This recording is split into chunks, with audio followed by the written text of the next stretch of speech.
Right, tonight we're going to have a look at this 200-year-old warded lock, and we're going to pick it with 200-year-old lock pick tools. I'm going to show you how this lock works.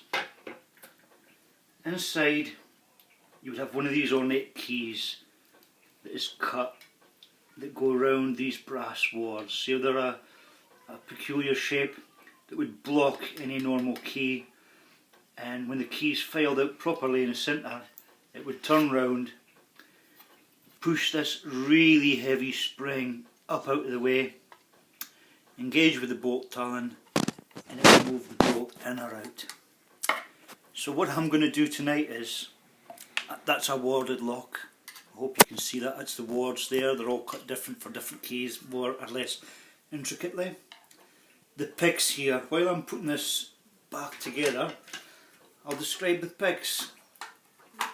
These picks belonged to my dad. He bought a construction company in the early 70s, and in the construction company was an old safe, and these were in the old safe.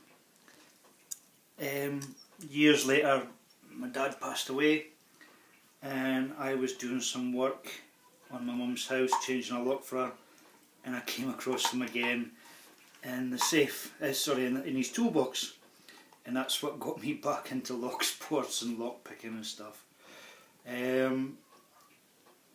I went on to one of the forums, UK forum, and they had described them as probably turn of the century, and they're all made for warded locks and locks of that era. The all here was probably for manipulating the bolt, or manipulating possibly later some of the levers and lever locks up and down.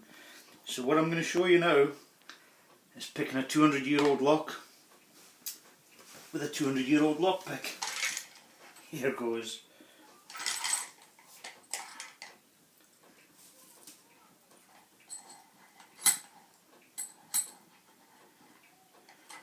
Right, here's the lock in place.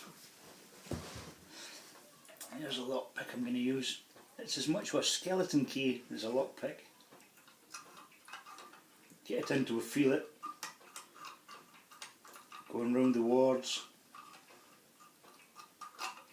That's us there. Lock picked. Thank you very much for watching 200-year-old lock picks. Thank you very much. Bye.